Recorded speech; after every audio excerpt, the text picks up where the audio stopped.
Shalom, pernahkah saudara mendengar ada orang Kristen yang sengaja tidak mau mengikuti adat istiadat dan budaya dari leluhurnya?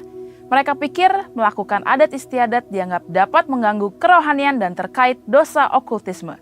Sedangkan budaya dari nenek moyang dianggap kuno dan banyak tahayul. Nyatanya manusia tidak bisa lepas dari kebudayaan. Budaya adalah bagian penting dari kehidupan sosial yang membentuk peradaban masyarakat. Sebagai insan Pentakosta, seringkali kita dianggap terlalu modern dan cenderung meninggalkan kebudayaan kita, terutama dalam hal cara beribadah. Benarkah demikian?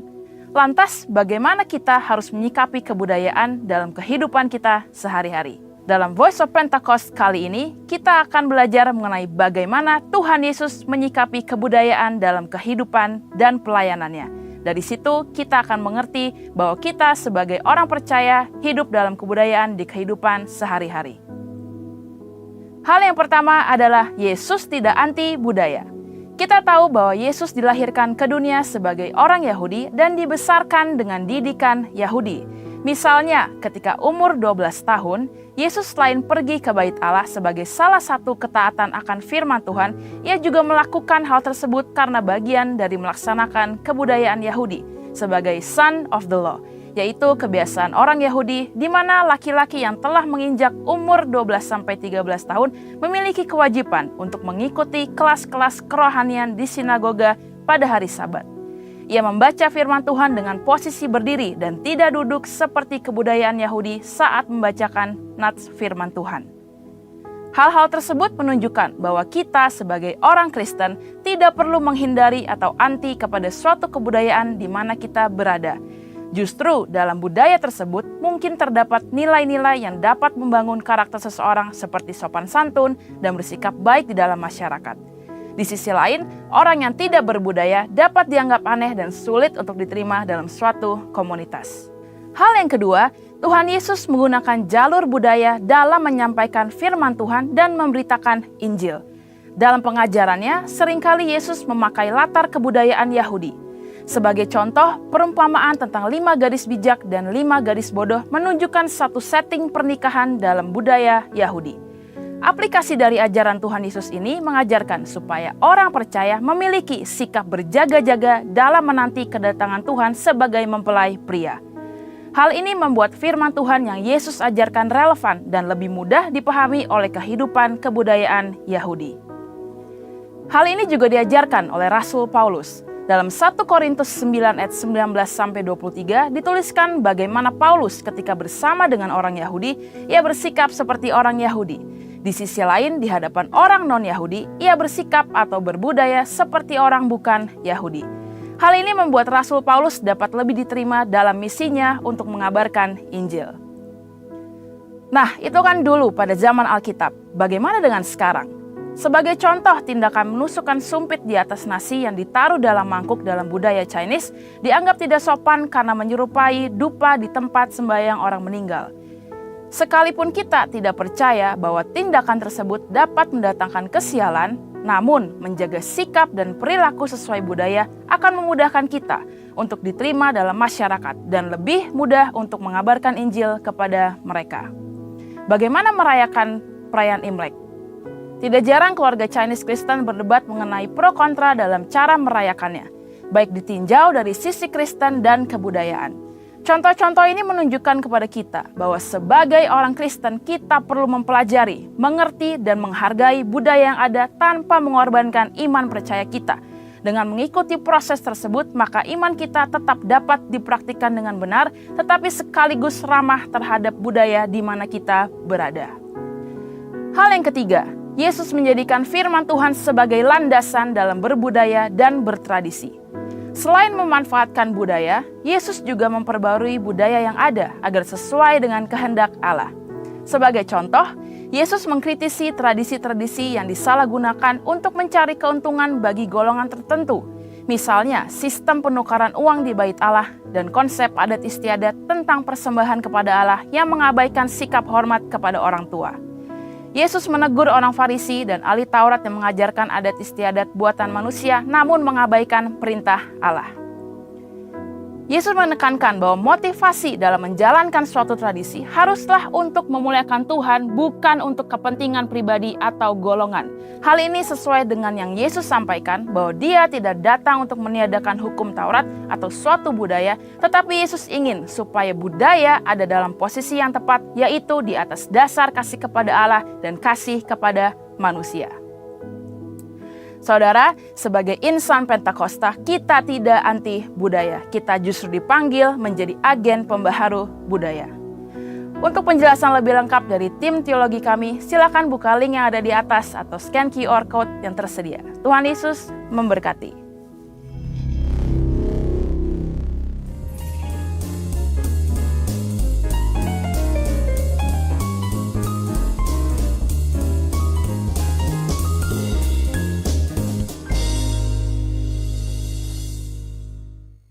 Haleluya, puji nama Tuhan.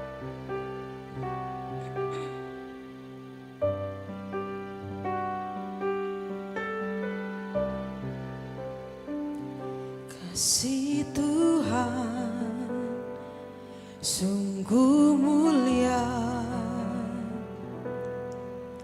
tulus dan sempurna mengasihiku. Pengorbanan di Kalvari sungguh berharga, Kau tebus dosaku. Terpujilah Tuhan Yesus, ditinggikan di atas pujian. Dari dalam lubuk hatiku, ku sujud dan berterima kasih.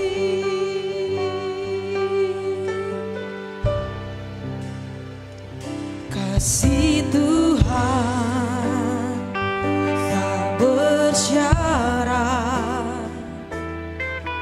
tak seperti cinta yang ada di dunia.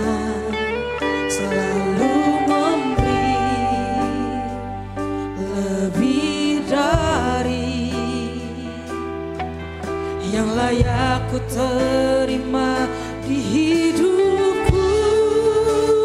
Terpujilah Tuhan Yesus, ditinggikan di atas pujian.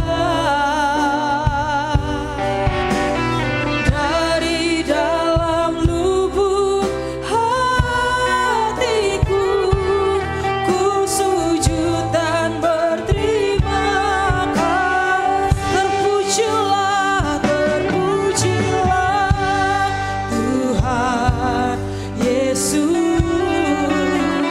ditinggikan di atas pujian. Dari dalam lubuk hatiku, ku sujud dan berterima kasih.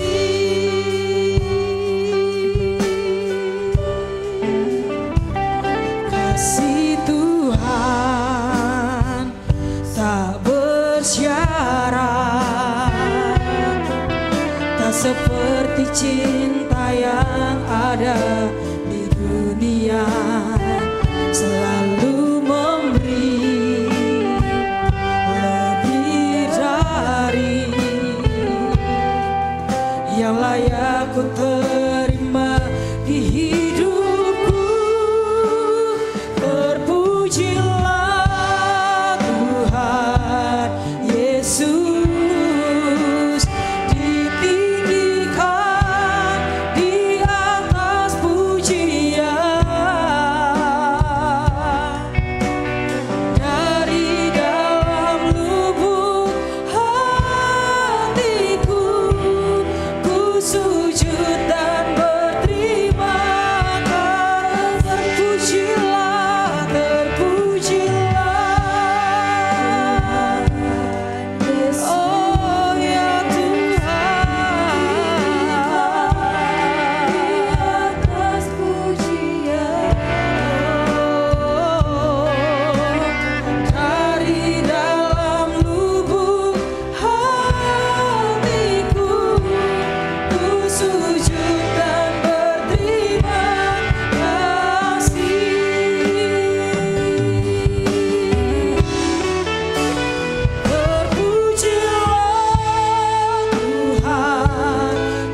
Mari sama-sama kita bangkit berdiri Bapak Ibu Saudara.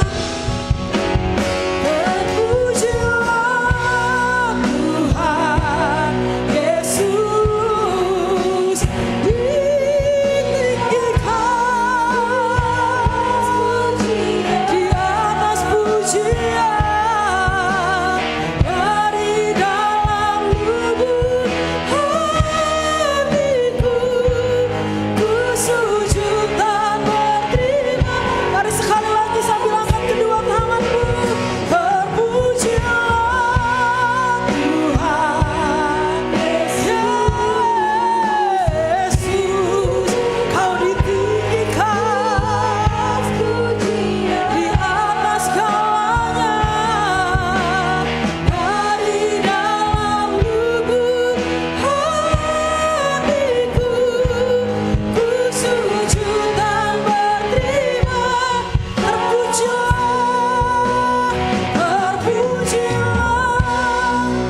Saya mengundang hambanya. Yesus ditinggikan di atas pujian dari dalam lubuk hatiku. Ku sujud dan berterima Tuhan Yesus ditinggikan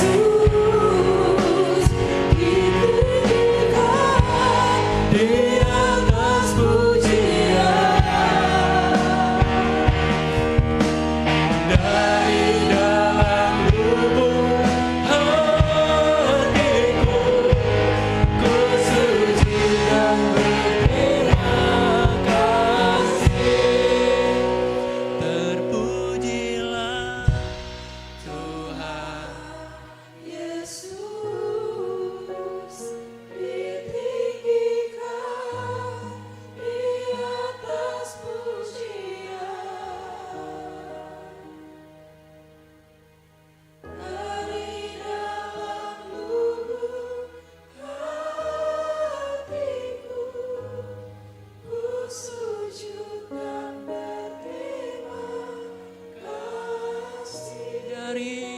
Ku sujud dan berterima kasih. Dari dalam lubuk hatiku, ku sujud dan berterima kasih. Dari dalam lubuk hatiku, ku sujud dan berterima kasih. Bapa, dari dalam lubuk hati kami yang terdalam, kami mau berkata terima kasih. Kalau kami masih ada sampai saat ini, itu bukan karena kekuatan atau karena kehebatan kami, tapi karena kekuatan dan kehebatan Tuhan atas hidup kami. Bapa, kalau sebentar kami mau mendengar kebenaran firman-Mu, bukakanlah pikiran setiap kami ya Tuhan, sehingga ketika kami mendengar kebenaran firman-Mu, setiap kami dapat mengerti. Dan tolong kami ya Roh Kudus, supaya kami tidak hanya mengerti, tetapi kami dapat melakukan kebenaran firman-Mu. Ini kami setiap anak-anak-Mu, nyatakanlah isi hati-Mu di dalam nama Yesus. Saudara-saudara yang siap untuk mendengar dan melakukan firman Tuhan, sama-sama kita katakan, amin. Kasih tepuk tangan dulu yang meriah buat Tuhan Yesus. Lebih meriah lagi tepuk tangannya. Silakan duduk. Terima kasih untuk tim Praise and Worship. Tolong ya, diiringin saya. Thank you. Shalom. Kurang kedengeran suaranya sekali lagi. Shalom. Pepatah mengatakan tak kenal maka tak sayang. Jadi izinkan aku terlebih dahulu untuk boleh memperkenalkan diri. Namaku adalah Marshall Blessing. Aku lahir di Jakarta 20 Juli 1994. Artinya tahun ini aku sudah memasuki tahun 31 ya usianya kalau dihitung tahun ini. Aku punya 2 adik perempuan. Yang pertama adikku sudah menikah, sudah punya anak juga usia 2 tahun lebih. Dan adikku yang kedua masih bekerja di salah satu bank di Indonesia. Sejak 18 Juni 2015, 10 tahun yang lalu, Tuhan memberikan kesempatan dan kepercayaan untuk boleh mendirikan suatu akun rohani Kristen di media sosial bernama Sahabat Blessing. Ada yang udah pernah dengar? Ada yang sudah follow? Boleh angkat tangannya. Colek kiri kanan yang belum angkat tangan bilang, jangan lupa nanti di follow ya. Colek lagi bilang, adminnya ada di depan. Gak kerasa hampir 10 tahun melayani Tuhan melalui media sosial, banyak jiwa-jiwa yang diberkati dan dipercayakan untuk boleh digembalakan secara online dalam tanda kutip. Dan tidak hanya melayani Tuhan secara online, tetapi Tuhan juga memberikan kesempatan dan kepercayaan untuk boleh melayaninya secara onsite. Di manakah itu? Melayani pasien rehabilitasi yang ada di salah satu rumah sakit jiwa di Jakarta sebelum pandemi terjadi. Di mana pelayanan ini dilakukan bersama dengan keluarga dan volunteer. Kalau ditanya sekarang jadi kesibukannya apa? Apakah hanya fokus pelayanan atau ada usaha yang lain yang dilakukan? Ada. Jadi ada beberapa aktivitas yang dilakukan, ada 5. Yang pertama, ada Blessing Bible Study. Jadi ada pendalaman Alkitab yang dibuat dan dijalankan sampai detik ini dilakukan secara online. Sekitar 15-20 anak belajar rutin setiap minggunya. Selain ada Blessing Bible Study, ada juga Blessing Bimbel. Jadi ini adalah les pelajaran buat anak-anak SD.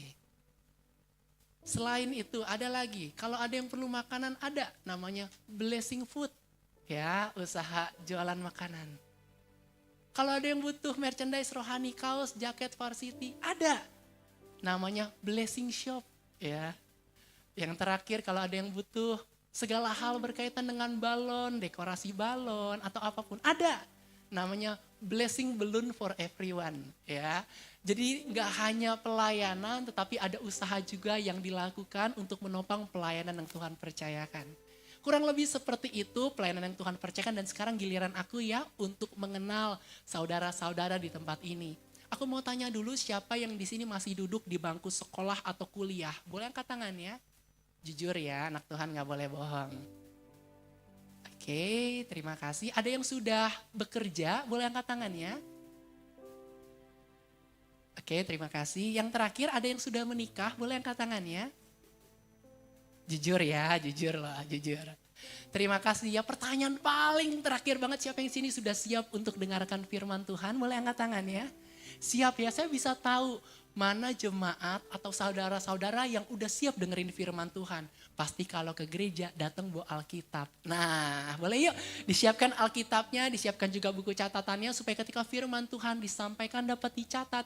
Dengan mencatat kita lebih mengingat. Ketika kita mengingat kita dapat menceritakannya juga kepada orang-orang di sekitar kita. Tahun 2025 adalah tahun penuaian dan kita akan belajar hari ini untuk menuai jiwa-jiwa. Oleh sebab itu saya berikan judul firman Tuhan hari ini yaitu memberitakan Injil kepada sesama. Karena inilah cara untuk kita bisa menuai banyak jiwa untuk Tuhan. Saudara-saudara siap belajar firman Tuhan hari ini? Jadi firman Tuhan hari ini berjudul memberitakan Injil kepada sesama. Nanti saya akan sampaikan Injil itu apa dan sesama yang dimaksud ini siapa. Supaya kita ngerti, oh Injil itu beda ya sama takjil. Iya beda ya, Injil, oke. Dan sesama ini bukan hanya sesama jenis tetapi sesama manusia. Oke, nanti aku akan ceritakan lebih detail. Tapi kita baca dulu firman Tuhannya yang mendasari judul ini. Dari Injil Markus pasal yang ke-16 ayat yang ke-15. Injil Markus pasal yang ke-16 ayat yang ke-15. Dikatakan, lalu ia berkata kepada mereka, pergilah ke seluruh dunia, beritakanlah Injil kepada segala makhluk. Amin. Saudara-saudara kita bersyukur ya karena hari ini kita masih diberikan kesehatan dan kesempatan untuk boleh datang beribadah, memuji Tuhan bahkan mendengar kebenaran firman Tuhan. Tahukah saudara bahwa ayat firman Tuhan yang telah kita baca ini sebenarnya dilatar belakangi oleh suatu kisah di mana waktu itu Yesus Kristus datang ke dalam dunia. Lalu Yesus Kristus datang ke dalam dunia melakukan kehendak Bapa.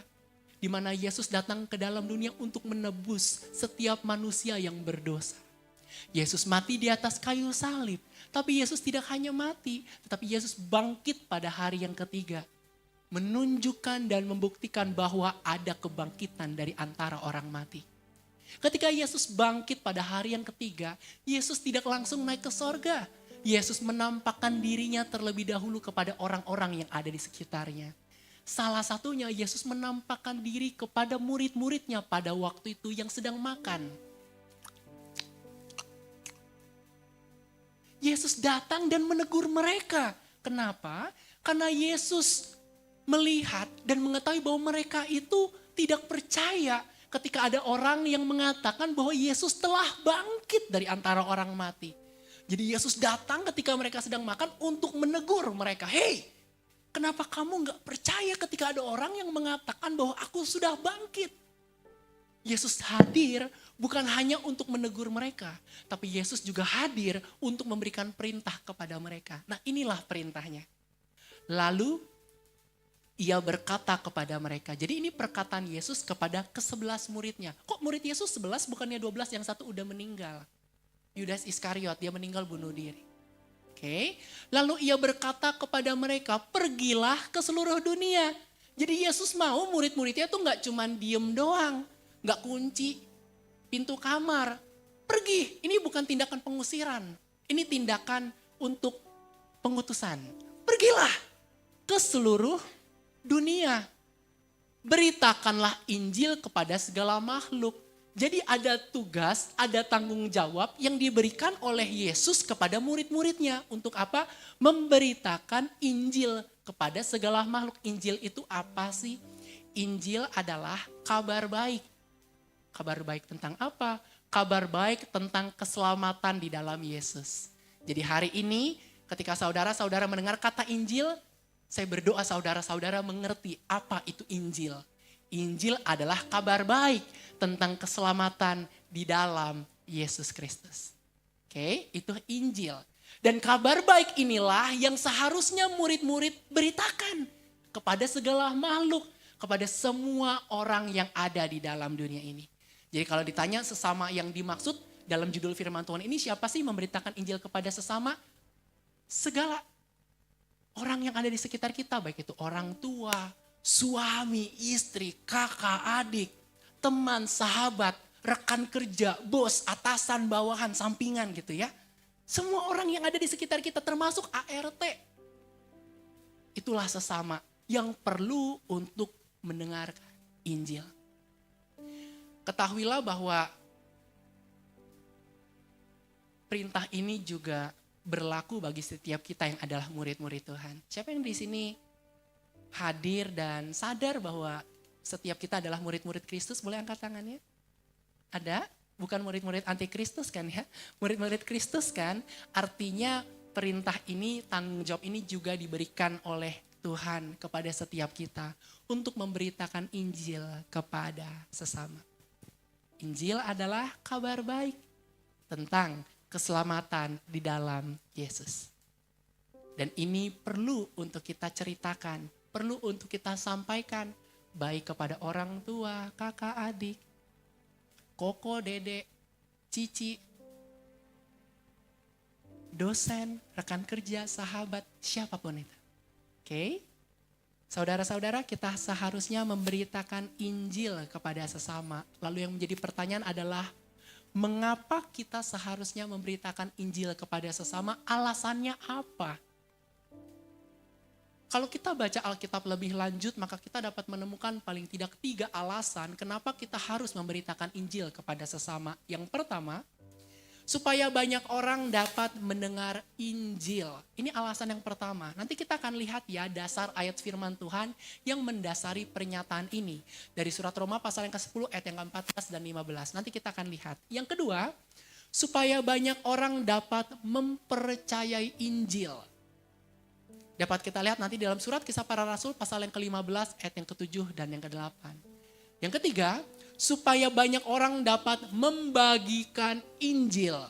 Dapat kita lihat nanti di dalam Injil Yohanes pasal yang keempat, ayat yang ke-28 sampai ayat yang ke-30. Saudara-saudara, saya datang ke tempat ini dengan suatu tujuan untuk menyampaikan kebenaran firman Tuhan sehingga pada akhirnya setiap kita dapat mengerti dan memahami bahwa ada tanggung jawab, ada tugas yang Tuhan berikan buat setiap kita di tempat ini, yaitu memberitakan Injil, memberitakan kabar baik tentang keselamatan di dalam Yesus kepada sesama. Siapa yang di sini siap belajar? Angkat tangannya. Colek kiri kanan bilang, jangan tidur ya. Saudara-saudara, kita seharusnya memberitakan Injil kepada sesama. Mengapa? Yang pertama, supaya banyak orang dapat mendengar Injil. Yuk kita buka firman Tuhan dari surat Roma pasal yang ke-10, ayat yang ke-14 dan 15. Surat Roma pasal yang ke-10, ayat yang ke-14 dan 15 dikatakan, tetapi bagaimana mereka dapat berseru kepadanya jika mereka tidak percaya kepada Dia? Bagaimana mereka dapat percaya kepada Dia jika mereka tidak mendengar tentang Dia? Bagaimana mereka mendengar tentang Dia jika tidak ada yang memberitakannya? Dan bagaimana mereka dapat memberitakannya jika mereka tidak diutus? Seperti ada tertulis betapa indahnya kedatangan mereka yang membawa kabar baik.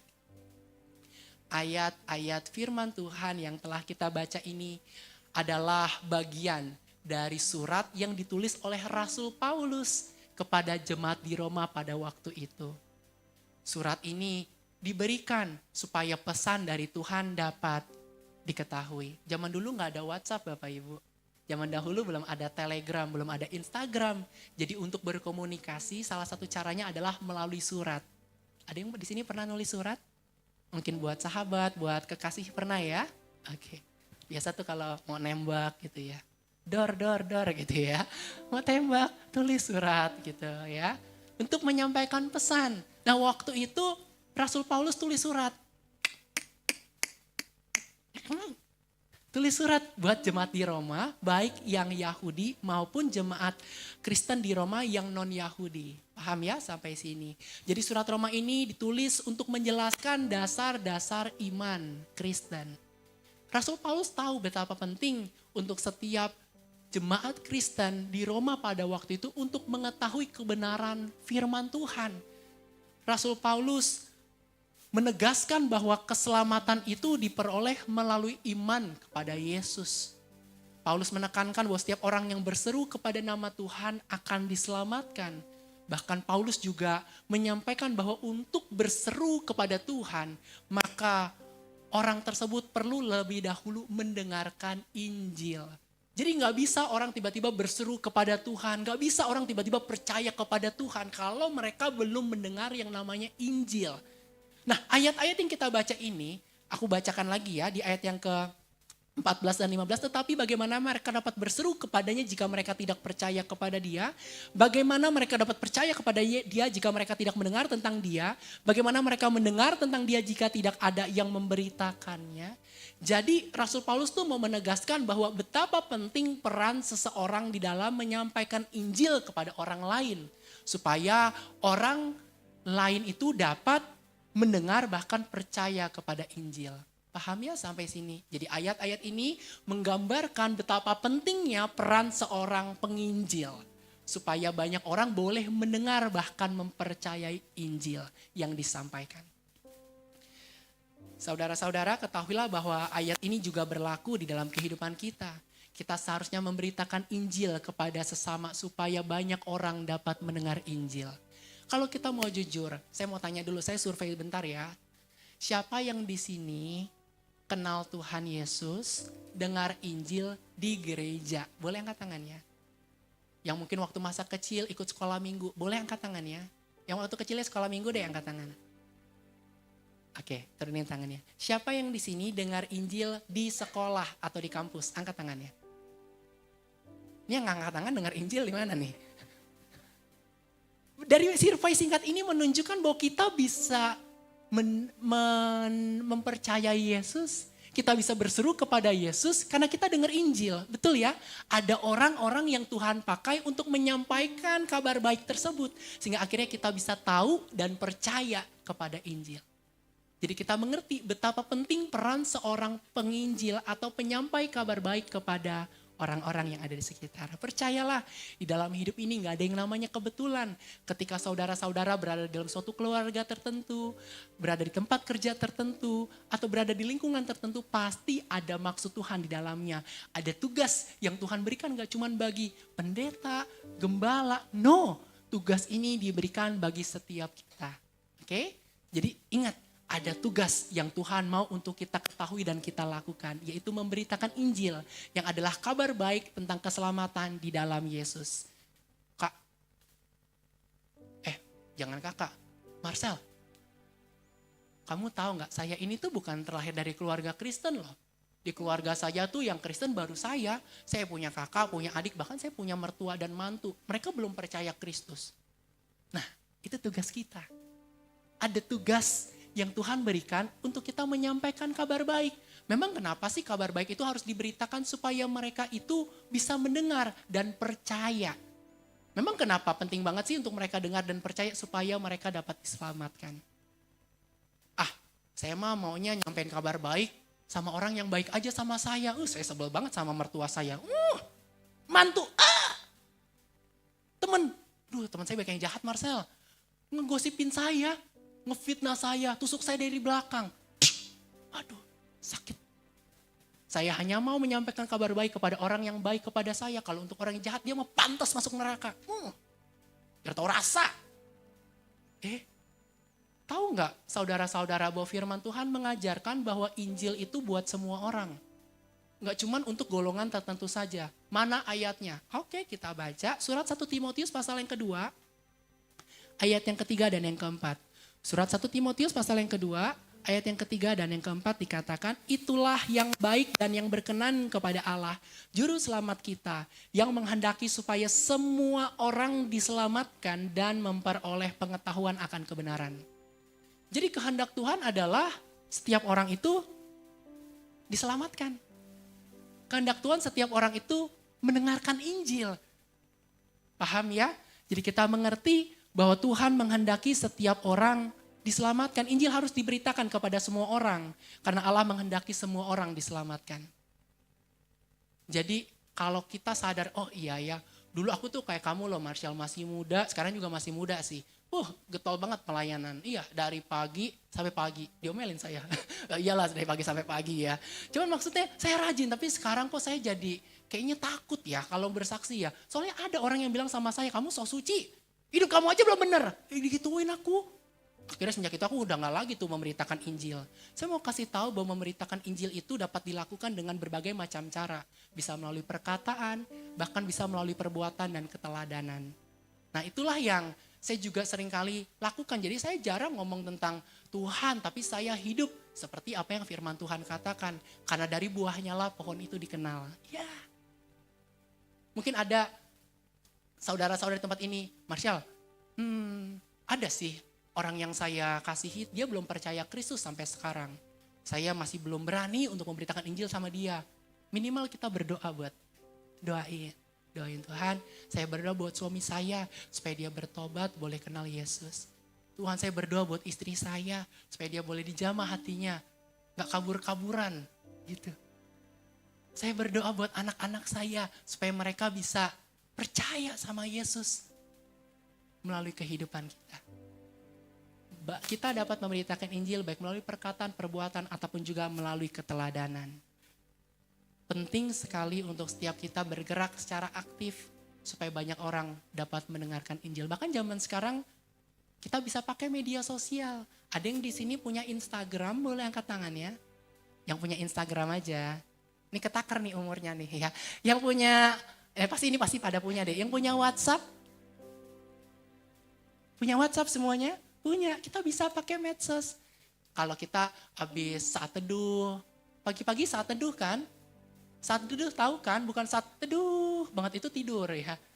Baca Alkitab. Aku minta chord G boleh? Lagu sekolah minggu.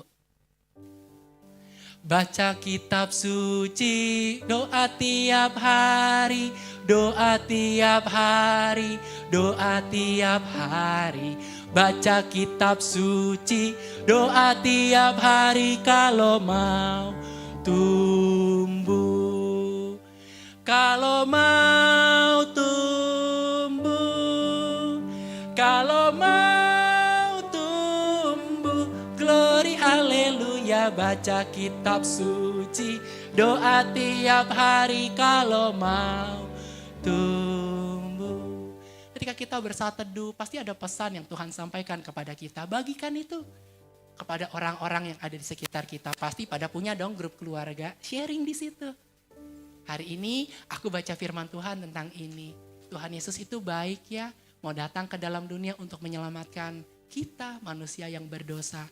Dulu aku sebelum kenal Tuhan Yesus, hidupku parah, aku suka ngerokok, aku suka pergi ke tempat yang gak benar. Tapi semenjak aku kenal Yesus, hidupku berubah. Belum sempurna sih, tapi Roh Kudus mampukan untuk dapat hidup di dalam kebenaran firman-Nya. Jadi yang kita ceritakan itu adalah pengalaman hidup kita. Kebaikan Tuhan, perbuatan Tuhan. Kesaksian itu bukanlah menceritakan apa yang kita lakukan untuk Tuhan. Tapi kesaksian itu adalah menceritakan apa yang Tuhan telah lakukan dalam hidup kita. Bagikan Injil. Beritakan kabar baik supaya banyak orang boleh mendengar Injil. Tahukah Bapak Ibu, saya ini bukan terlahir dari keluarga Kristen. Jadi saya berani ngomong kayak gini karena saya mengalaminya. Saya punya 2 adik perempuan, jadi yang pertama kali jadi Kristen tuh saya sama adik-adik saya. Kita kenal Tuhan di sekolah. Jadi waktu itu, waktu pelajaran, saya masih SD, saya ingat banget, ada pelajaran agama. Ada kelas agama Katolik, ada kelas agama Buddha, ada kelas agama Islam, ada kelas agama Kristen. Nah waktu itu karena saya memegang kepercayaan tertentu, orang tua saya, jadi saya ikut kelas agama tertentu.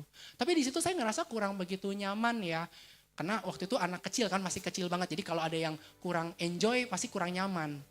Akhirnya minggu depannya, saya pindah tuh dari kelas agama A ke kelas agama lain. Kucluk, masuk ke kelas agama Kristen. Wah saya denger gurunya semangat banget cerita firman Tuhan.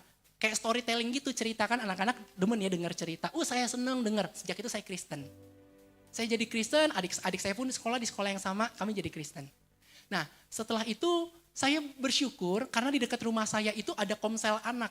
Namanya Jugem, bukan Dugem ya. Jugem, singkatan dari Jumat Gembira. Jadi kalau hari Jumat Gembira. Iya, itu komunitas di rumahan. Waktu itu pemilik rumahnya tuh anaknya ulang tahun. Dia pikir, nih tetangga banyak anak-anak nih, bikin ibadah aja dah sekalian. Ternyata anaknya bener-bener banyak banget. Akhirnya dibikin ibadah rutin setiap hari Jumat, namanya Jugem. Nah saya ingat banget teman adik saya tuh lebih dahulu ikut komsel itu. Akhirnya saya juga ikut. Ikut yuk ke komsel. Saya ingat masih pakai baju sekolah Bapak Ibu. Nggak pakai tas ya, taruh dulu tasnya. Jalan. Sampai ke komsel itu saya diajar untuk baca firman Tuhan. Jadi kalau Bapak Ibu pengen tahu, saya tuh tiap hari baca firman Tuhan apa, saya baca kitab Amsal. Dari SD sampai umur saya 31. Belum 31 lah ya, 30. Tapi nggak apa-apa lah tahunnya 31. Saya baca kitab Amsal sesuai dengan tanggal yang ada di kalender. Jadi kayak hari tanggal 26, saya baca Amsal 26. Besok tanggal 7 baca Amsal 27. Saya mulai mengenal Tuhan secara pribadi. Dan saya juga diajar bahwa, kehendak Tuhan tuh setiap orang diselamatkan. Bahkan firman Tuhan berkata, 1 orang percaya, seisi rumah diselamatkan. Saya sadar, saya punya orang tua yang belum percaya Kristus pada waktu itu. Jadi apa sih yang saya lakukan sebagai seorang anak? Saya berdoa. Tuhan, saya berdoa untuk papa, saya berdoa buat mama saya. Saya rindu keselamatan gak cuma terjadi buat saya, tapi juga bagi orang tua saya. Karena menurut saya, memperoleh keselamatan dari Tuhan adalah hal yang terbaik dan terindah. Mengikuti Yesus adalah keputusan terbaik yang dapat kita pilih di dalam menjalani kehidupan ini. Jadi saya cuma doa, dan doa. Langsung dijawab ya? Enggak, saya butuh waktu belasan tahun. Ingat, setiap kita punya waktu yang berbeda. Tapi waktu Tuhan adalah yang terbaik. Kita cukup lakukan bagian kita. Saya tetap belajar dengan sungguh-sungguh. Saya jadi anak yang melakukan firman Tuhan. Saya hormati orang tua saya. Saya gak pernah ngelawan orang tua. Kalau mau kemana saya ngomong, Pa, Pi, Mi, aku pergi ya ke sini. Dan Tuhan bekerja. Satu kali papa saya jatuh sakit. Dan dia itu datang kepada saya, dia bilang, Sel, kamu kan bisa dengar suara Tuhan ya. Dari kecil kan udah sering ikut ke gereja, aktivitas, tolong doa dong sama Tuhan. Apa pesan Tuhan untuk papi? Karena papa saya ini bukan hanya memegang satu kepercayaan, tapi papa saya udah traveling. Iya, bener. Semua kepercayaan udah dijalani, jadi di rumah saya tuh banyak patung-patung, benda-benda pusaka, udah kayak museum. Bahkan jam 4 pagi papa saya udah bangun, udah rapi, udah bersih buat sembahyang. Karena papa saya bilang mau cari Tuhan masa gak sungguh-sungguh. Nah saya belajar kedisiplinan dari situ dari papa saya. Papa saya minta tolong saya doain, saya masuk ke dalam kamar, saya doa Tuhan. Saya gak ada bermaksud untuk mempermainkan Tuhan, tapi saya butuh pesan Tuhan untuk saya sampaikan kepada orang tua saya, berbicaralah ya Tuhan. Saya dapat pesan dari Tuhan, saya sampaikan. Pi, tadi aku udah doa, aku dapat pesan bahwa Tuhan menciptakan aku untuk menyelamatkan papi. Tuhan yang selama ini papi cari adalah Tuhan Yesus. Nangis papa saya. Papa saya keras orangnya. Papa saya pintar karena suka baca buku. Bahkan dia berani menantang. Panggil pendeta, bisa kalahin papi debat, papi percaya Yesus. Ekstrim enggak? Tapi saya tahu ternyata kasihlah yang mengubah kehidupan setiap orang. Singkat cerita, papa saya hatinya mulai lembut. Mau ke gereja, kami aktif ikut rumah doa setiap hari Rabu. Hari Sabtu pagi kami rutin doa. Akhirnya papa saya rindu untuk dapat dibaptis. Bahkan kami melayani Tuhan bersama-sama. Dari situ saya mengerti bahwa Injil perlu untuk diberitakan. Supaya banyak orang dapat mendengar Injil. Nanti saya akan lanjutkan lagi ya kisah mengenai papa saya di bagian yang ketiga. Ini kan baru bagian yang pertama, biar seru gitu ya. Intinya adalah yuk kita beritakan Injil kepada orang-orang yang ada di sekitar kita. Baik dia baik sama kita atau dia kurang baik sama kita. Karena kita melakukan pemberitaan Injil tidak tergantung oleh respon orang kepada kita. Tapi kita melakukannya karena apa yang Tuhan telah lakukan dalam hidup kita. Ya, itu yang pertama. Yang kedua, mengapa kita seharusnya memberitakan Injil? Yaitu supaya banyak orang dapat mempercayai Injil. Jadi gak cuma orang dengar, tapi harapannya ketika kita beritakan Injil, orang itu menjadi percaya terhadap Injil tersebut. Yuk kita buka dari surat Kisah Para Rasul pasal yang ke-15 ayat yang ke-7 dan yang ke-8. Surat Kisah Para Rasul pasal yang ke-15 ayat yang ke-7 dan yang ke-8. Dikatakan, sesudah beberapa waktu lamanya berlangsung pertukaran pikiran mengenai soal itu, berdirilah Petrus dan berkata kepada mereka, "Hai saudara-saudara, kamu tahu bahwa telah sejak semula Allah memilih aku dari antara kamu, supaya dengan perantaran mulutku bangsa-bangsa lain mendengar berita Injil dan menjadi percaya. Dan Allah yang mengenal hati manusia telah menyatakan kehendaknya untuk menerima mereka. Sebab ia mengaruniakan Roh Kudus juga kepada mereka sama seperti kepada kita." Ayat-ayat yang kita baca ini sebenarnya dilatar belakangi oleh suatu kisah di mana pada waktu itu terjadi perdebatan besar. Ada cekcok besar karena ada pandangan yang mengatakan bahwa orang-orang yang percaya kepada Yesus dan mereka bukan orang Yahudi. Jadi orang yang bukan Yahudi dan percaya kepada Yesus maka harus melakukan yang namanya sunat dan melakukan hukum Taurat untuk dapat beroleh keselamatan. Akhirnya Paulus dan Barnabas bersama dengan rasul-rasul yang lain dan penatua-penatua berkumpul. Ayo meeting, oke? Ada hal penting, pasang kuping, oke? Jangan sibuk sendiri.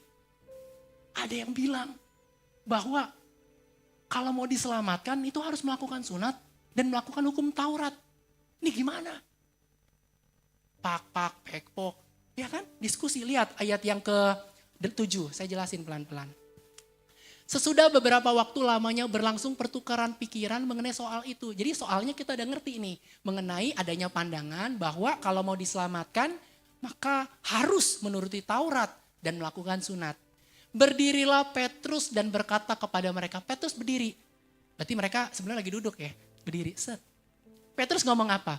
"Hai saudara-saudara, kamu tahu bahwa telah sejak semula Allah memilih aku dari antara kamu." Kamu tahu gak? Tuhan tuh pilih aku supaya dengan perantaran mulutku bangsa-bangsa lain mendengar berita Injil dan menjadi percaya. Jadi Petrus menyadari bahwa kamu tahu gak? Tuhan tuh pakai aku. Kasih tahu aku supaya aku tuh memberitakan Injil kepada orang-orang non-Yahudi. Nggak cuma buat orang Yahudi aja, tapi Injil itu buat orang non-Yahudi juga. Supaya apa? Supaya orang-orang non-Yahudi itu juga bisa mendengar Injil dan menjadi percaya terhadap Injil yang aku sampaikan. Lanjut ayat yang ke-8. Dan Allah yang mengenal hati manusia telah menyatakan kehendaknya untuk menerima mereka. Sebab ia mengaruniakan Roh Kudus juga kepada mereka sama seperti kepada kita. Ini Petrus ngomong bukan asal ngecap. Dia ngomong ini karena dia sudah mengalami apa yang Tuhan katakan. Petrus itu pernah menyampaikan Injil kepada orang non-Yahudi namanya Cornelius. Dia sampaikan Injil. Dan ternyata gak cuma Cornelius tapi keluarga Cornelius pun akhirnya percaya terhadap Injil. Setelah mendengar, Cornelius dan keluarganya percaya kepada Injil. Dari situ Petrus benar-benar yakin bahwa Injil itu untuk semua orang. Keselamatan itu untuk semua orang. Dan Injil perlu diberitakan supaya orang percaya terhadap Injil. Gak cuma sekedar mendengar. Betul bahwa di dalam perjanjian lama seseorang itu diselamatkan ketika melakukan hukum Taurat. Tapi semenjak Yesus Kristus datang ke dalam dunia, maka kita diselamatkan bukan karena perbuatan, tapi kita diselamatkan karena iman kepada Tuhan. Oh kalau gitu gak perlu dong ngelakuin hukum Tuhan lagi, hukum Taurat. Tetap perlu. Tapi kita lakukan itu bukan sebagai syarat keselamatan. Tetap perbuatan baik harus tetap dilakukan karena perbuatan adalah cerminan iman. Jadi kalau orang bilang saya beriman kepada Tuhan tapi perbuatannya suka pukul istri, ribut sama suami.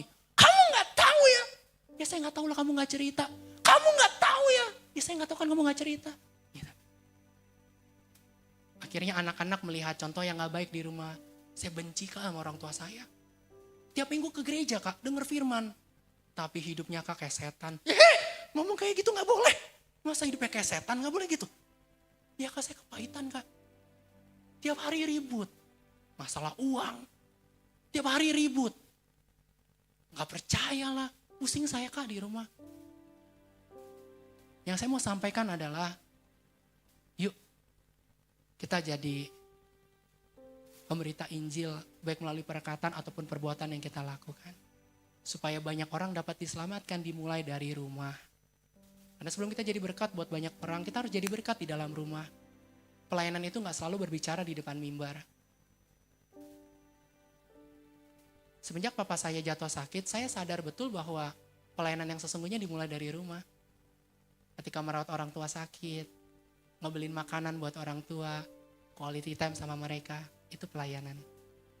Iya, saya udah sibuk kerja Marcel, gak punya waktu. Ya kan ada WhatsApp, tinggal video call.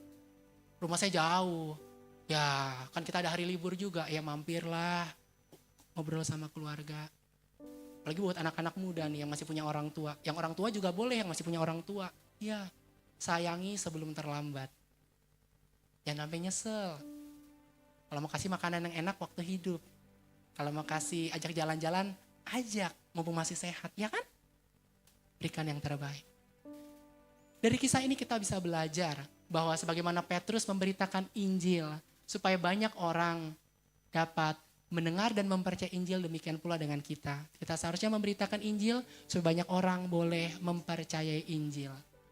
Karena Tuhan rindu setiap orang memperoleh keselamatan. Marcel, saya sering dengar, kayak kemarin saya baca buku deh, googling. Katanya tuh untuk memperoleh keselamatan gak cuma melalui Yesus loh. Tuh ada orang di sana bisa bawa saya selamat, bener. Bisnis saya lagi rusak, saya disuruh ke sana, saya udah dikasih nomor WA-nya bahkan.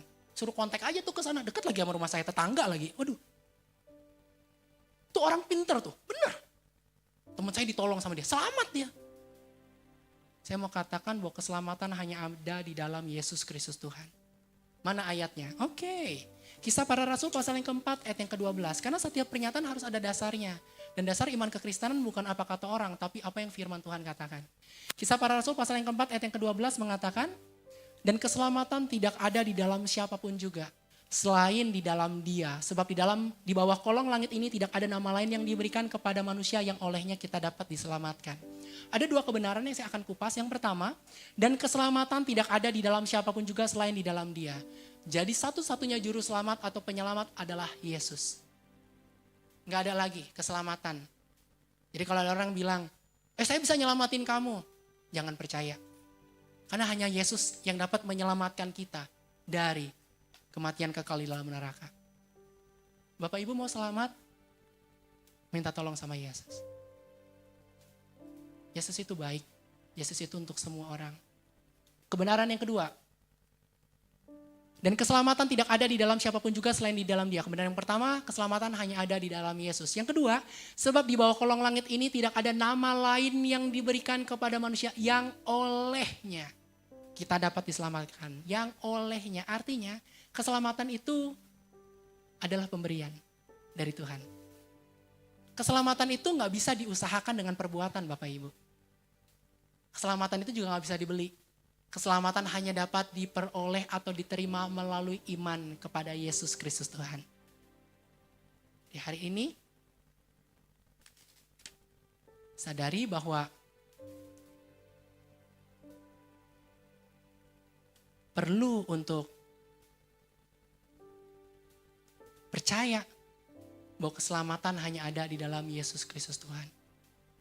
Mungkin banyak orang yang menawarkan keselamatan, tapi kebenarannya adalah keselamatan hanya ada di dalam Yesus Kristus Tuhan.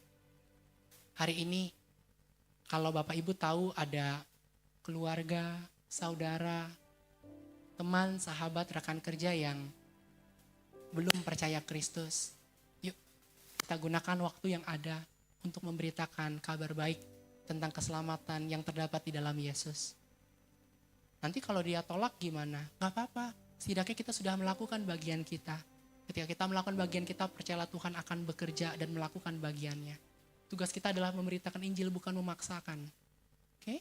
Kita berdoa dan berusaha supaya kita bisa melihat banyak orang diselamatkan. Ya, jadi kita mengerti bahwa Injil perlu untuk diberitakan supaya setiap orang mendengar dan mempercayai Injil. Supaya pada akhirnya setiap orang beroleh yang namanya keselamatan. Yang ketiga, yang terakhir, mengapa kita seharusnya memberitakan Injil adalah supaya banyak orang dapat membagikan Injil. Jadi harapannya orang itu Injil itu nggak hanya berhenti di orang tersebut, tetapi disalurkan lagi kepada orang-orang yang lainnya. Ini ada kisah yang menarik banget. Mungkin udah sering kita dengar, tapi ini dalam banget. Kita buka ya dari Injil Yohanes pasal yang keempat, ayat yang ke-28 sampai ayat yang ke-30. Injil Yohanes pasal yang keempat, ayat yang ke-28 sampai ayat yang ke-30. Maka perempuan itu meninggalkan tempayannya di situ, lalu pergi ke kota dan berkata kepada orang-orang yang di situ, "Mari, lihat, di sana ada seorang yang mengatakan kepadaku segala sesuatu yang telah kuperbuat. Mungkinkah dia Kristus itu?" Maka mereka pun pergi keluar kota lalu datang kepada Yesus. Kisah yang kita pelajari ini sebenarnya dilatar belakangi oleh suatu kejadian Bapak Ibu Saudara-saudara. Waktu itu Yesus sedang melakukan perjalanan. Yesus jalan waktu itu sama murid-muridnya. Dan akhirnya Yesus bilang sama murid-muridnya, "Hei, kamu pergi deh cari makan. Lapar. Beli makanan." Akhirnya murid-murid Yesus meninggalkan Yesus di sumur Yakub. Tiba-tiba ketika Yesus sedang ada di sumur pada siang hari pada waktu itu, ada seorang perempuan yang datang. Bawa tempayan. Ya anggaplah bawa semacam ember atau baskom gitu ya. Ngapain tuh ke sumur? Ya mau nimba. Dia mau ambil air sumur. Jadi sumur Yakub itu gak kering, kondisinya ada airnya. Ketika dia sampai ke sumur, ada cowok. Siapa nih? Dia gak tahu. Lalu Yesus berinisiatif untuk memulai percakapan dengan perempuan ini. "Aku mau dong minta minum." Ngobrol. "Masa kamu minta minum sama aku? Kamu kesini aja gak bawa apa-apa, gimana kamu bisa dapat minum?" Di dalam pembicaraan itu Yesus menyampaikan siapa dirinya yang sesungguhnya. Yesus menyatakan bahwa dia adalah Mesias, Raja orang Yahudi yang selama ini dinubuatkan oleh para nabi. Bahkan Yesus juga menunjukkan kealahannya dengan menyampaikan, bahkan menyingkapkan segala sesuatu tentang si perempuan itu. Akhirnya perempuan itu sadar, wow. Yesus bukan orang biasa. Dia adalah utusan Allah. Karena dia dapat menyingkapkan segala sesuatu yang gak pernah aku ceritakan. Dia tahu berapa jumlah suamiku. Tiba-tiba murid-murid Yesus yang selesai beli makanan balik. Tak, Yesus. Kok cowok ya? Kayak gitu ya. Yesus gitu ya. Udah beli nih makanan. Wah, si perempuan ini waktu lihat Yesus, perempuan ini waktu lihat murid-murid Yesus langsung narik diri. Lihat ya, ayatnya bagus nih. Tadi dari ayat 28. Nah ini nih ayatnya, bentar ya. Nah ini dia. Maka perempuan itu meninggalkan tempayannya di situ. Ini keren banget. Awalnya niatnya mau ambil air sumur. Ya kan? Tapi ketika mengalami perjumpaan dengan Yesus, prioritas hidupnya berubah. Fokus hidupnya berubah. Dia sadar ternyata ada yang jauh lebih penting daripada air sumur. Apa itu? Air hidup. Yaitu keselamatan yang Yesus tawarkan bagi perempuan tersebut. Jadi saya percaya banget setiap orang yang mengalami perjumpaan dengan Tuhan Yesus secara pribadi, hidupnya pasti berubah. Prioritas hidupnya pasti berubah. Enggak cuma mikirin diri sendiri. Kalau doa, Tuhan doakan keluargaku, doakan pekerjaanku. Enggak, pasti itu berubah. Tuhan, aku berdoa buat Budi sahabatku. Wih mantap. Aku doakan buat Tono tetanggaku. Mantap. Aku doakan buat cucuku. Untuk orang-orang di sekitar. Jadi semua dilakukan bukan untuk diri sendiri lagi, tapi untuk Tuhan. Bukan mimpinya sendiri yang pengen digenapi, mimpinya Tuhan. Bukan keinginannya sendiri, tapi keinginan Tuhan. Jadi penting perjumpaan dengan Tuhan Yesus secara pribadi. Perhatikan baik-baik setiap orang yang berjumpa dengan Tuhan Yesus, hidupnya berubah. Saulus jadi Paulus, betul kan? Semuanya berubah. Jadi kalau hidup seseorang belum berubah, doakan supaya boleh mengalami perjumpaan dengan Yesus. Tuhan saya berdoa. Doanya Tuhan supaya berjumpa, bukan dipanggil Tuhan ya. Tuhan saya berdoa supaya dia berjumpa dengan Yesus secara pribadi. Ngalamin Tuhan. Orang yang ngalamin Tuhan pasti hidupnya berubah. Perempuan ini dia tahu ada yang lebih penting. Ketika dia dengar kabar baik, dia ketika mendengar pesan dari Yesus, dia gak simpan buat dirinya sendiri. Apa yang dilakukan? Maka perempuan itu meninggalkan tempayannya di situ lalu pergi ke kota. Kan ini perempuan Samaria. Jadi dia balik lagi ke kota Samaria. Dan berkata kepada orang-orang yang di situ. Jadi dia sampai ini. Sini. Jangan jauh-jauh sini. Aku mau cerita. Cerita apa? Aku kan tadi ke sumur. Tahu. Aku kan bawa timba. Bawa tempayan. Tahu. Aku ketemu Yesus. Hah? Kok Yesus? Bukan. Aku ketemu Yesus. Korek kuping. Dia Mesias. Anak Allah yang hidup. Injil yang didengar, dipercayai, dan disampaikan kepada orang lain.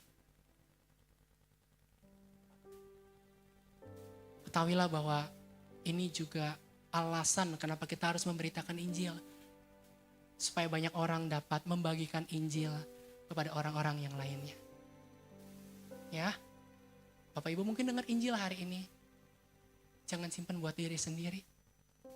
Bagikan itu, doa sama Tuhan. Tuhan, saya rindu suami saya diselamatkan, saya rindu istri saya diselamatkan, tapi saya gak tahu caranya. Tuhan tahu kan saya sudah berusaha dan mencoba, tapi seakan-akan pintu tertutup. Tapi saya tahu, ketika saya terus berusaha dan beriman kepada Tuhan, Tuhan pasti buka jalan. Terus, lakukan bagian kita. Respon orang itu nanti urusan dia sama Tuhan. Yang penting lakukan bagian kita. Akhirnya orang-orang itu yang ada di kota ketemu sama Yesus dan akhirnya percaya kepada Yesus. Kalau Bapak Ibu baca ya, kisahnya lebih lanjut. Marcel, aku tuh ngerasa gak pede ya. Kayaknya kalau memberitakan Injil berat banget. Apalagi saya gak sekolah teologi ya. Aduh, saya minim banget pengetahuan tentang firman. Saya gak berani, saya takut.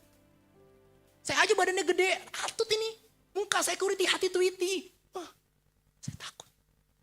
Saya mau katakan bahwa kita gak sendiri. Ada Tuhan yang menyertai. Ada kuasa Tuhan yang telah diberikan kepada setiap kita. Mana ayatnya? Kisah Para Rasul pasal yang pertama ayat yang ke-8. Tetapi kamu akan menerima kuasa kalau Roh Kudus turun ke atas kamu. Dan kamu akan menjadi saksiku di Yerusalem dan di seluruh Yudea dan Samaria dan sampai ke ujung bumi. Lihat. Ada kuasa yang Tuhan berikan kepada setiap kita melalui Roh Kudus-Nya. Dan kuasa yang diberikan kepada kita perlu untuk kita gunakan. Supaya banyak orang dapat menyaksikan kuasa Tuhan. Kuasa yang Tuhan berikan tidak hanya memampukan kita untuk dapat berani memberitakan Injil. Tetapi juga kuasa untuk menyembuhkan segala sakit penyakit. Oh ya, saya pikir yang bisa sembuhin orang cuma dokter. Enggak. Setiap anak-anak Tuhan dapat menyatakan kuasa Tuhan. Saya tunjukkan ayatnya. Surat Kisah Para Rasul pasal yang ke-8 ayat yang ke-4 sampai ke-8. Surat Kisah Para Rasul pasal yang ke-8 ayat yang ke-4 sampai yang ke-8. Kisahnya bagus banget, perhatikan. Mereka yang tersebar itu menjelajah ke seluruh negeri itu sambil memberitakan Injil. Siapa sih mereka yang dimaksud? Orang-orang percaya yang waktu itu meninggalkan Yerusalem karena terjadi penganiayaan di Yerusalem. Jadi waktu itu di Yerusalem terjadi penganiayaan. Dan orang-orang percaya ini akhirnya meninggalkan Yerusalem. Nah, mereka ini yang pergi ke seluruh daerah Yudea dan Samaria untuk memberitakan Injil. Lihat baik-baik. Dan Filipus pergi ke suatu kota di Samaria dan memberitakan Mesias kepada orang-orang di situ. Lihat ya, memberitakan tentang Yesus. Ketika orang banyak itu mendengar pemberitaan Filipus dan melihat tanda-tanda yang diadakannya. Lihat, ada mujizat yang dapat terjadi ketika Roh Kudus ada di dalam kehidupan seseorang. Mereka semua dengan bulat hati menerima apa yang diberitakannya itu. Lihat, masuk tuh Injil. Sebab dari banyak orang yang kerasukan roh jahat, keluarlah roh-roh itu sambil berseru dengan suara keras. Jadi banyak orang-orang yang kerasukan roh jahat dilepaskan. Jadi kalau Bapak Ibu ketemu roh jahat, yang harusnya keluar siapa? Roh jahat. Jangan kita yang keluar. Ah, setan! Ya, roh jahat bingung, ya kok lu yang keluar? Karena kuasa Tuhan lebih besar daripada kuasa setan. Tapi banyak orang lebih nyari setan. Kadang ngerasa lebih berkuasa. Bener. Dunia ini tipu-tipu. Ya. Iblis itu kan jago tipu-tipu dia. Dia penipu ulung dia. Seakan-akan benar, tapi itu menyesatkan. Ingat ya, kuasa Tuhan lebih besar daripada kuasa setan. Jadi datang minta pertolongan sama Tuhan, jangan sama setan, kan gitu. Lanjut lagi. Sebab dari banyak orang yang kerasukan roh jahat, keluarlah roh-roh itu sambil berseru dengan suara keras. Dan banyak juga orang lumpuh dan orang timpang yang disembuhkan. Keren gak? Jadi kuasa yang Tuhan berikan itu gak hanya memampukan seseorang untuk dapat berani memberitakan Injil. Tapi akan memampukan setiap orang juga untuk mengadakan tanda-tanda mujizat. Orang lumpuh bisa jalan. Orang timpang yang kesulitan berjalan, entah karena dia terlahir cacat, atau mungkin karena kecelakaan, sembuh.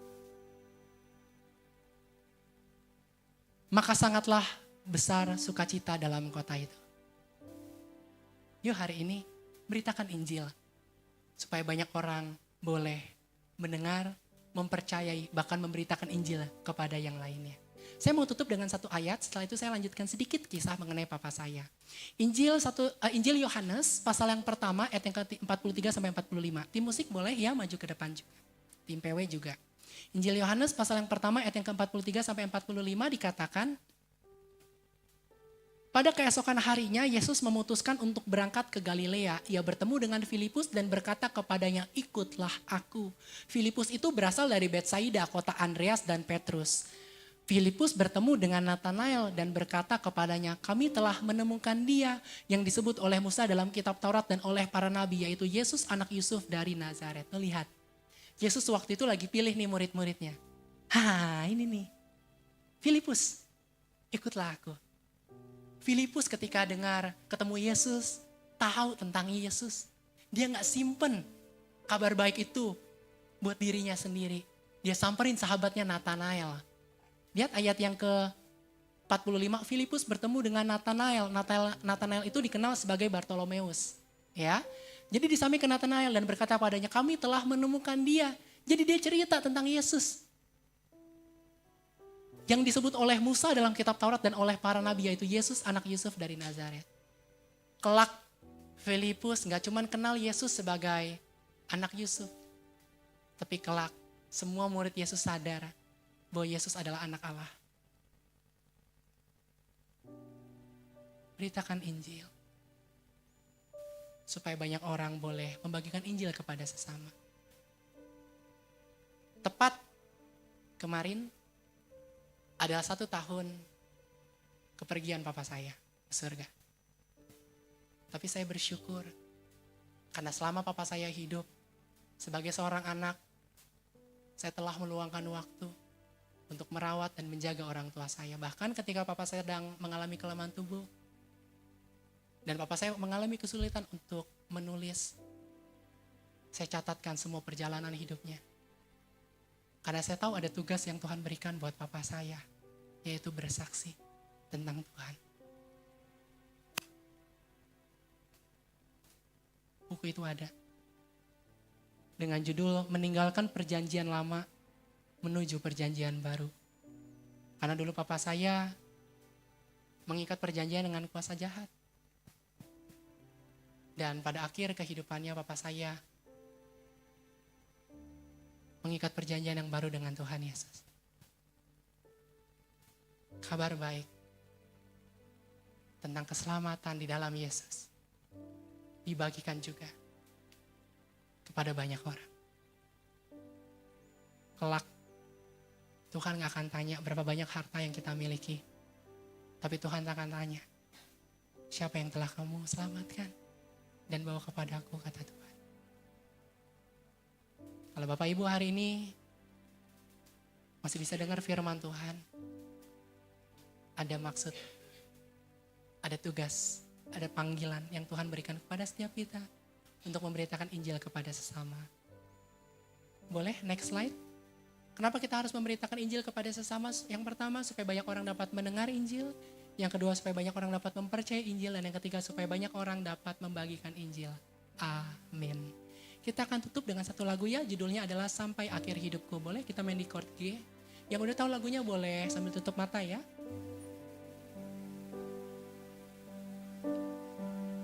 Kita mau katakan, Bapa, Engkau mengenalku lebih dari siapapun. Engkau tahu ceritaku dan isi hatiku.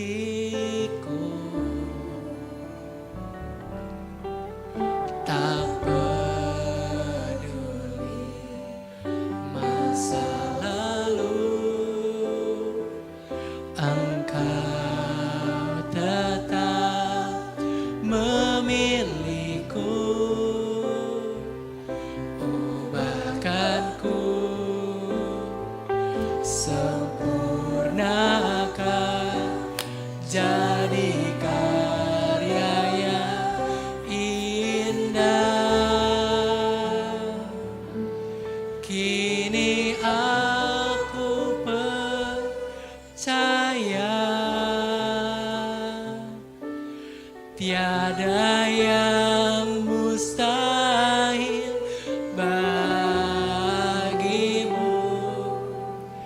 Kuasamu kuatkanku, dasarku berharap. Kini aku berserah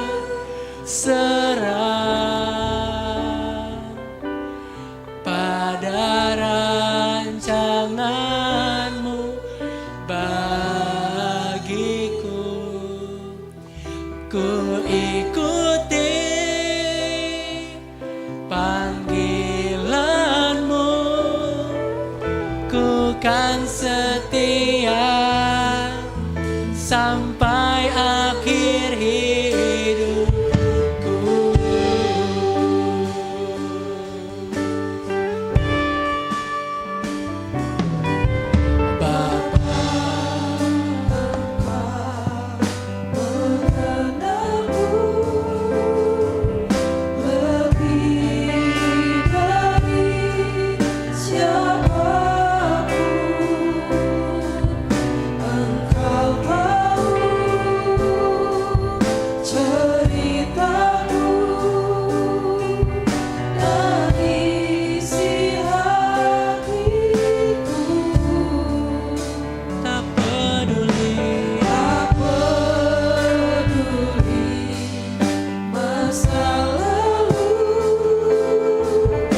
keyboard mainkan ref ini secara perlahan.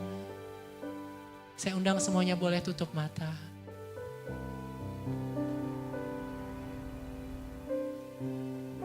Sadarilah bahwa ada tugas, ada tanggung jawab yang Tuhan berikan kepada setiap kita. Kita diciptakan oleh Tuhan dengan suatu tujuan, yaitu untuk menjadi pemberita Injil, menyampaikan kabar baik tentang keselamatan di dalam Yesus kepada orang-orang yang ada di sekitar kita. Saya rindu kita gak cuma jadi pendengar, tapi dapat menjadi pelaku firman saat ini juga. Saya kasih waktu untuk Bapak, Ibu, Saudara-saudara berdoa kepada Tuhan. Sebutkan nama jiwa-jiwa, nama orang-orang yang Bapak Ibu rindu untuk dapat dibawa kepada Tuhan. Silakan berdoa.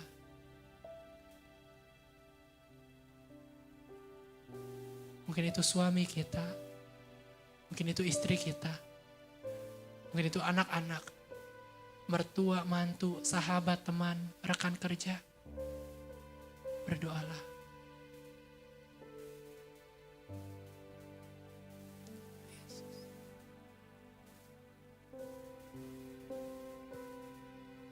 Setiap dari kita diberikan tanggung jawab oleh Tuhan untuk menjadi perpanjangan tangannya supaya banyak orang dapat mengalami kasih Tuhan melalui hidup kita.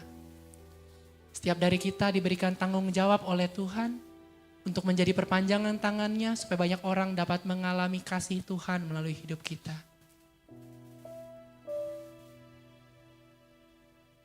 Mungkin buat kita mustahil orang itu bisa percaya Yesus. Apa yang gak mungkin bagi manusia mungkin bagi Tuhan. Tugas kita hanyalah melakukan apa yang menjadi perintah atau kehendaknya. Letakkan kedua tangan di hati Bapak Ibu semuanya. Biarlah lagu ini gak cuma jadi sekedar lagu, tapi ini jadi doa kita di hadapan Tuhan. Nyanyikan lagu ini dengan iman, dengan hati yang percaya bahwa Yesus adalah pribadi yang menggenapi setiap perkataannya. Letakkan kedua tangan di hati, tutup mata. Katakan dengan sungguh-sungguh. Kini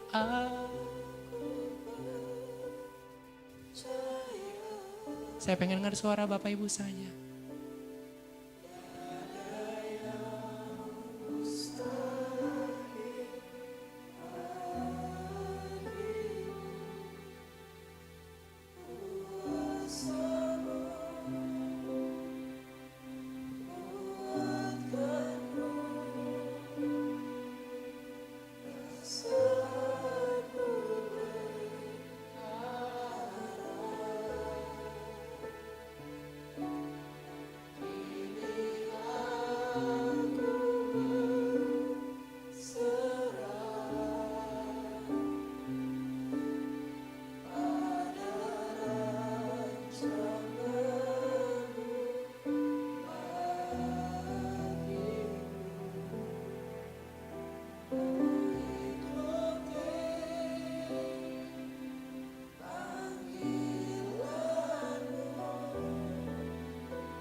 Bapak,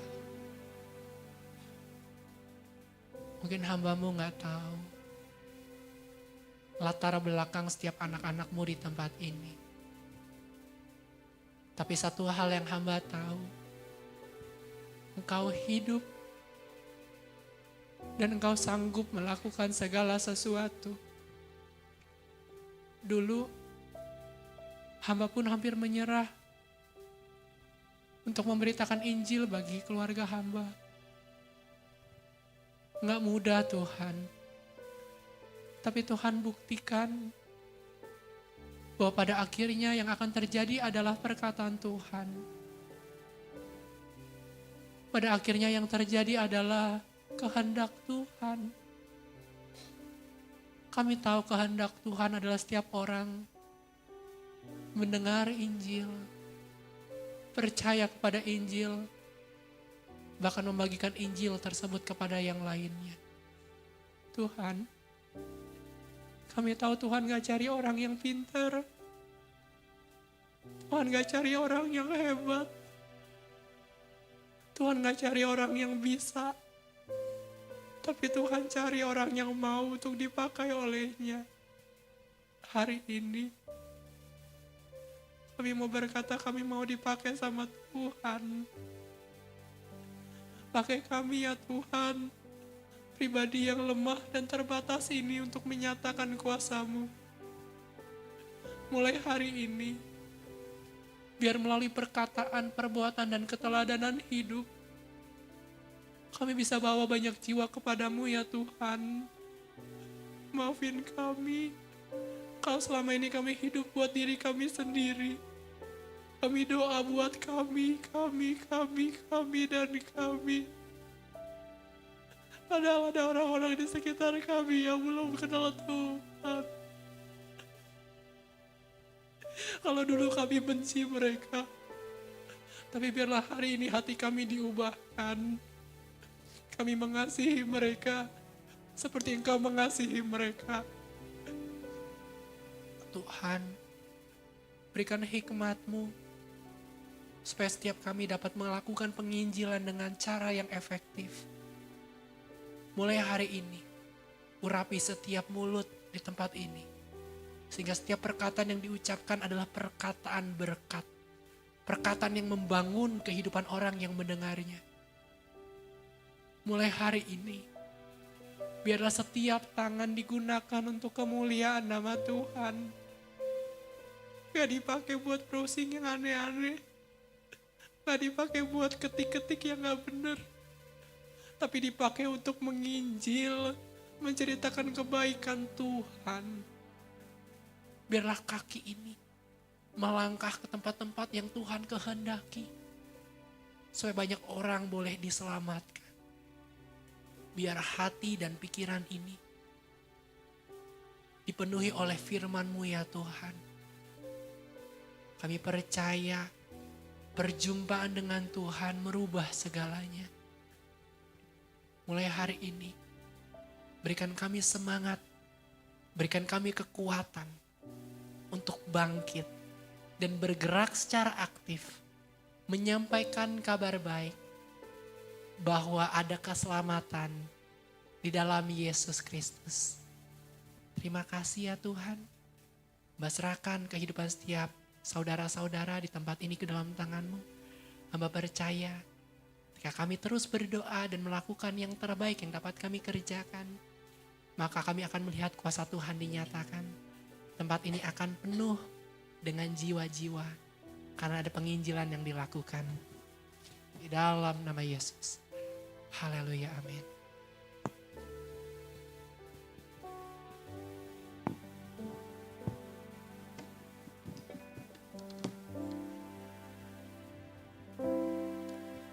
Terima kasih Tuhan untuk kasih setia-Mu yang ku alami dalam hidupku.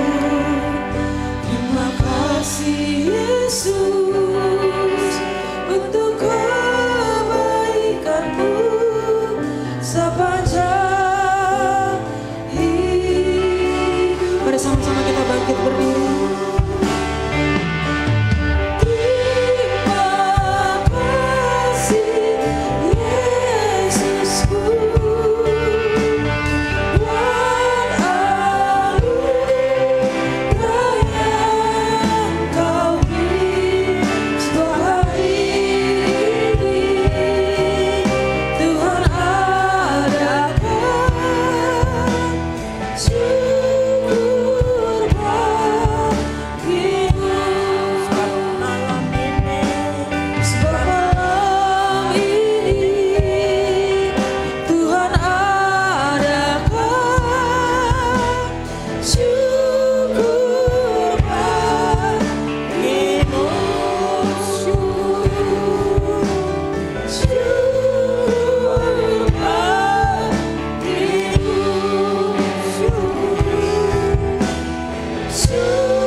kemuliaan yang dahsyat buat Allah kita.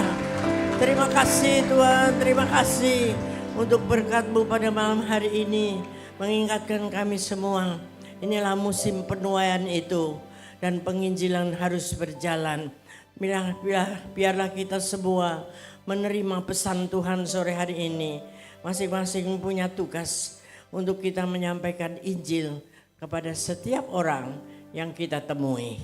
Siapapun dia itu. Pakailah selengkap senjata Allah.